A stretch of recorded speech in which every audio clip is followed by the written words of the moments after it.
नमस्कार मित्रांनो, स्वागत आहे तुमचं आपल्या या मराठमोळ्या चॅनलमध्ये। मित्रांनो, महाभारताच्या कथेची सुरुवात राजा भरतपासून झाली, ज्याने महाभारतातील मुख्य शहर हस्तिनापूरच्या स्थापनेत महत्त्वाची भूमिका बजावली। हस्तिनापूर शहराची स्थापना कशी झाली ते आज आपण पाहूया। भरत हा राजा दुष्यंत आणि शकुंतला यांचा मुलगा होता। राजा दुष्यंत मोठा झाल्यावर त्यांच्याशी लग्न करून गादी सोपवली। भरतला 9 मुलगे होते आणि जेव्हा तो म्हातारा झाला तेव्हा त्याला गादीचा उत्तराधिकारी बद्दल काळजी वाटू लागली, कारण परंपरेनुसार ज्येष्ठ पुत्राला गादीवर बसवले जाते आणि हेच त्याच्या चिंतेचे कारण होते।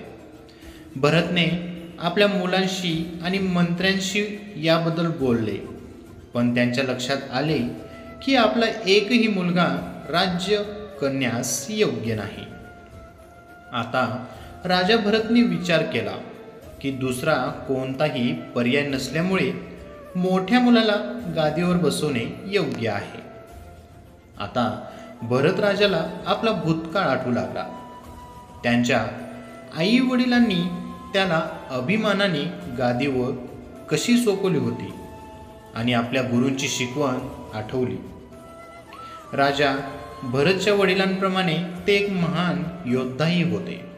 तो विचार करू लागला की त्याने आपल्या लोकांची खूप चांगली काळजी घेतली आहे आणि कदाचित त्यांची मुले त्यांची काळजी घेऊ शकणार नाहीत आणि त्यांचे साम्राज्य नष्ट होईल।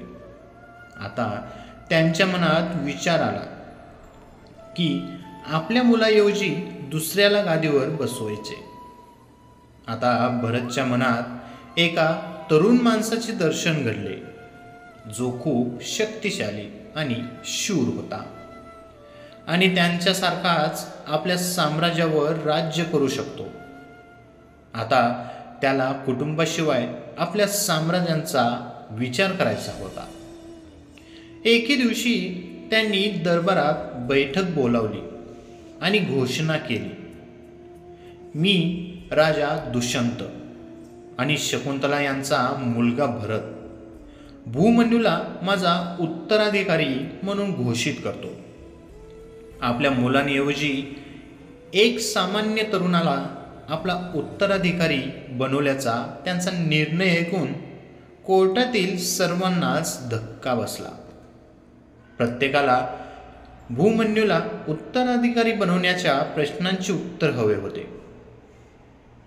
आता भरत राजाने भूमन्यूला दरबारात बोलावून सिंहासनावर बसवले। आता भरत राजा म्हणाला, तुम्ही एकटेच आहात ज्याला मी या सिंहासनास पात्र समजतो। मला वाटते की या सिंहासनावर माझ्या मुलांना बसवून मी सिंहासनावर अन्याय करीन।